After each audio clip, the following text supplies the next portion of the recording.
سب سے پہلے ہمیں یہ غور کرنا ہے کہ ہم کون ہیں۔ ہم وہ لوگ ہیں جنہیں اللہ نے لاکھوں کروڑوں لوگوں میں منتخب کیا ہے اپنے گھر میں جانے کے لیے۔ احساس تلے دبے ہوئے لوگ کہ یار میں ہی اس کے گھر جا رہا ہوں، اللہ نے مجھے ہی بلا لیا ہے، بہت بڑا احساس ہے اگر کسی کو نصیب ہو جائے۔ انسان کی گردن اٹھتی نہیں، آنکھیں کھلتی نہیں۔ امام حسن رضی اللہ تعالیٰ عنہ صحابہ میں سے کثرت سے جاتے تھے، اور سیدنا عثمان غنی رضی اللہ تعالیٰ عنہ کثرت سے جاتے تھے، تو پیدل جاتے تھے اکثر حضرت حسن رضی اللہ تعالیٰ عنہ۔ تو لوگوں نے کہا کہ سواریاں موجود ہیں تو پھر آپ کا یہاں سے پیدل جانا، تو فرمانے لگے کہ جب انسان مالک کے حضور جائے تو پھر اسے عاجزی سے جانا چاہیے۔ تو پروٹوکول کی طبیعت چھوڑ کر یہاں جانی چاہیے، اس لیے کہ اللہ تعالیٰ دیکھیں اسلام ہم پر کوئی سختی نہیں کرتا۔ سیدہ عائشہ صدیقہ رضی اللہ تعالیٰ عنہ فرماتی ہیں کہ دو چیزوں میں اگر نبی پاک علیہ السلام کو کبھی اختیار دیا جاتا تھا تو امت کے لیے جو آسان چیز ہوتی تھی اسے اختیار فرماتے تھے، مشکلات نہیں کرتے تھے۔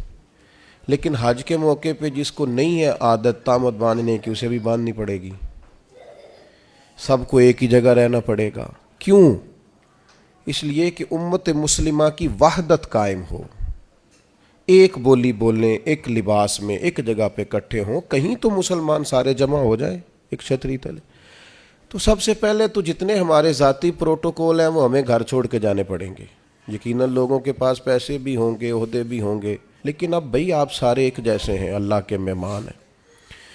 تو ایک بات تو یہ ضرور ذہن میں رکھنی چاہیے کہ ہمیں اپنے ذاتی پروٹوکول سسٹم کو یہاں ترک کر کے جانا ہے۔ دوسری بات یہ ہے کہ جب کوئی شخص کہیں سے کچھ مانگنے جاتا ہے، لینے جاتا ہے، تو اس کا کشکول سیدھا ہونا چاہیے۔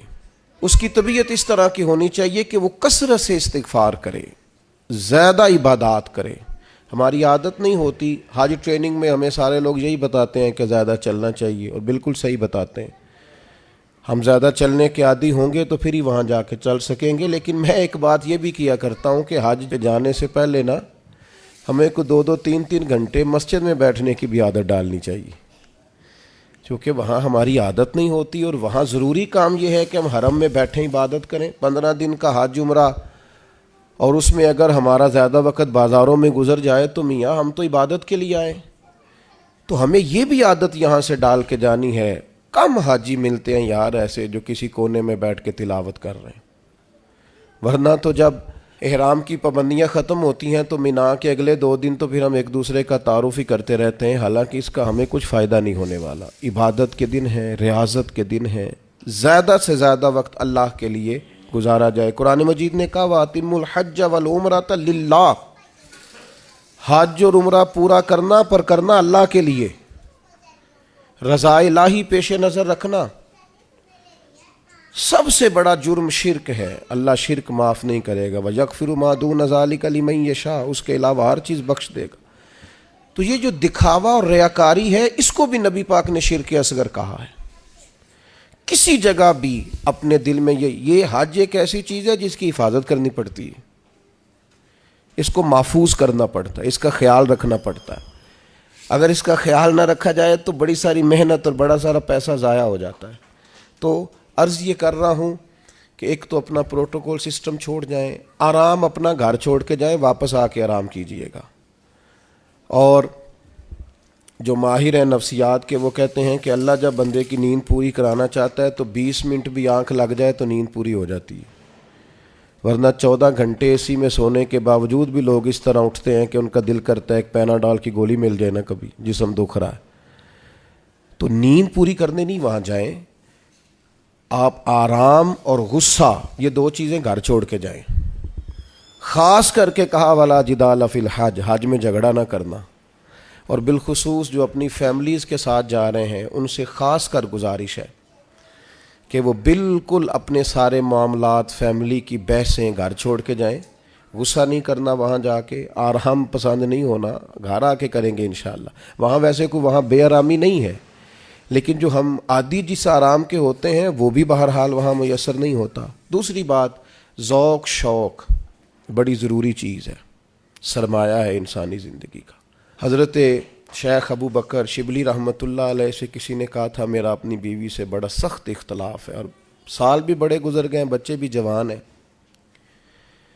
تو اب کوئی ایسی صورت بھی نہیں کہ علیحدگی ہو سکے تو کچھ بتائیں۔ تو فرمانے لگے کہ تو اصل میں نا اپنی گھر والی کی صرف منفی باتیں یاد رکھتا ہے، تو اس طرح کر، آج سارا دن تلاش کر اس میں خوبیاں کیا ہیں، اللہ تیرے دین کو تازہ کر دے گا، تیرا اسے چھوڑنے کو جی نہیں چاہے گا۔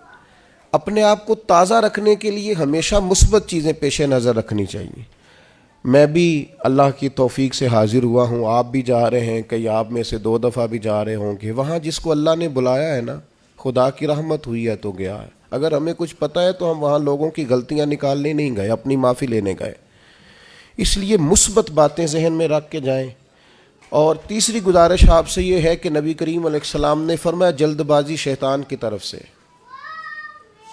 اور بردباری رحمان کی طرف سے۔ ہم حج کرنے گئے، ہمیں کوئی کام نہیں ہے، کس بات کی جلدی ہے؟ آپ اطمینان سے اپنے سارے حج کے ارکان کو ادا کریں، اطمینان سے آپ عرفات میں دعائیں مانگیں، کچھ بھی نہیں ہوگا، آپ کو معذور لوگ پیدل چلتے نظر آئیں گے وہاں۔ اطمینان سے آپ اپنے اس طرح کا اطمینان نہ کریں کہ قافلے سے بچھڑ جائیں اور آپ کو ڈھونڈا جائے، لیکن یہ کہ جلد بازی نہیں، کچھ بھی نہیں ہونے لگا۔ طواف زیارت کا ٹائم 12 ذی الحج تک ہے، آپ 12 تک وہیں ہیں، آپ سکون سے اطمینان سے لوگوں کو لے کے چلیں گے، آپ کو اس میں فائدہ نظر آئے گا۔ چوتھی گزارش یہ ہے کہ اسلام مذہب کیا ہے؟ حضرت تمیم داری رضی اللہ تعالیٰ عنہ نے نبی پاک علیہ السلام سے پوچھا کہ دین کیا ہے؟ تو فرمایا دین النصیحہ، میرا سارا دین کسی کا بھلا کرنے کا نام ہے، سارا دین خیر خواہی ہے۔ وہاں ایک دوسرے کو سپورٹ کرنا بڑا ضروری ہے، ایک دوسرے کو لے کے چلنا بڑا ضروری ہے۔ کچھ لوگ آپ کو بوڑھے ملیں گے، کچھ بیمار ملیں گے، کمزور ملیں گے، ان لوگوں کا خیال کرنا بڑا ضروری ہے، اس بات کا خاص کر لحاظ رکھیں۔ 5ویں گزارش حج پہ جانے والوں کی خدمت میں یہ ہے کہ آپ رب کریم کے مہمان ہیں، اللہ نے آپ کو چنا ہے، اپنے وطن کے لیے دعائیں مانگیں، امت مسلمہ کے لیے دعائیں مانگیں۔ ہمارے دل ایک دوسرے سے دور ہو گئے، ہر محکمہ ہر ادارہ ایک دوسرے کے بارے میں نفرت انگیزی کرتا ہے۔ اللہ کے حضور حاضر ہوں تو وہاں سے خیر طلب کریں کہ مالک ہم سارے آپس میں ہیں، ہمارے دلوں کو جوڑ دے، کچھ ایسا کر دے کہ امت میں وحدت پیدا ہو۔ عالم اسلام جو جگہ جگہ ٹوٹا ہوا ہے، جس طرح آج جوڑ دیا ہے، سب کو جوڑ دے۔ الترغیب والترہیب میں حدیث ہے، عرفات کا دن ہے، کروڑوں پتو شخص ہے، اربوں روپیہ اس کے پاس ہے، نوکر چاکر ہیں، لیکن وہ زمین پہ بیٹھا ہے، بالوں میں ریت پڑ گئی ہے۔ رسول اللہ صلی اللہ علیہ وسلم نے فرمایا رب فرشتوں سے پوچھتا ہے، حالانکہ اللہ جانتا ہے، پوچھتا ہے یہ لوگ کدھر آئے ہیں سارے؟ بڑے بڑے امیر، بڑے بڑے پڑھے لکھے، بڑے بڑے، کدھر آئے ہیں سارے؟ تو فرشتے عرض کرتے ہیں مالک یہ تجھے راضی کرنے آئے ہیں۔ اللہ فرماتا پھر گواہ ہو جاؤ میں نے سب کی بخشش کر دی، میں نے ان کو معاف کر دیا، ان کے لیے جنت کا فیصلہ کیا۔ دوستو بڑی بڑی بات ہے، یعنی شارحین حدیث کہتے ہیں یہ بڑی بات نہیں، یہ بہت بڑی بات نہیں کہ رب کی بارگاہ میں ہمارا خالی ذکر ہی ہو جائے، وہاں تذکرہ ہی صرف ہو جائے، یہی بہت بڑا نہیں۔ تو بہت ذوق سے، بہت شوق سے جائیں، تو اطمینان کے ساتھ آپ سارے ارکان ادا کریں۔ پھر جب رسول رحمت علیہ السلام کے حضور جائیں تو درود و سلام کی کثرت کریں، وہاں جائیں تو کثرت درود و سلام آپ کے آل پر، آپ کے اصحاب پر خوب درود بھیجیں، وہاں اپنی حاضریاں خوبصورت کریں، عنوان زندگی نئے طور پر شروع کریں، یعنی یہ ایک نئی زندگی ہے حج کے بعد، بالکل نئی۔ رسول اللہ صلی اللہ علیہ وسلم نے فرمایا جو حج کر کے آیا اس طرح ہو گیا جس طرح آج ماں کے پیٹ سے پیدا ہوا۔ تو اس کو بھی تو چاہیے نا نئے سرے سے چیزیں ترتیب دے، صرف یہ اپنے پیڈ کو نہ بدل لے آ کے کہ اب مطلب یہ کہ ساتھ حاجی بھی لکھ دو، یہ باقاعدہ اپنے رویے بدلے، طرز زندگی بدلے۔ میں آپ سے پھر یہی عرض کروں گا کہ کشادہ سینے کے ساتھ، کشادہ دل کے ساتھ اور بڑے حوصلوں کے ساتھ ہمیں سفر کرنے کی کوشش کرنی ہے۔ آپ جتنی زیادہ اپنی طبیعت میں حسن رکھیں گے، ٹھہراؤ رکھیں گے، بردباری رکھیں گے، اتنا حج کا سفر آسان ہوگا۔ حضرت ابراہیم ابن ادم سے کسی نے کہا تھا آپ نے بڑے لمبے لمبے سفر کیے ہیں، اتنی چھوٹی زندگی میں اتنے سفر؟ فرمانے لگے 2 سواریاں پاس تھیں، تکلیف کبھی ہوئی نہیں۔ کہا کون کون سی؟ فرمانے لگے ایک صبر کی، ایک شکر کی۔ یہ 2 سواریاں ساتھ تھیں، لہٰذا کبھی آزمائش نہیں دیکھی۔ آپ کو بہت سارے لوگوں نے کہا ہوگا کہ حج میں مشکلات آتی ہیں، سب کی رائے اپنی جگہ پہ درست ہے۔ میری رائے یہ ہے کہ جو مالک بلاتا ہے وہ سارے راستے آسان کیے دیتا ہے، کچھ بھی نہیں ہوتا، ہر چیز بڑی آسانی سے ہو جاتی ہے۔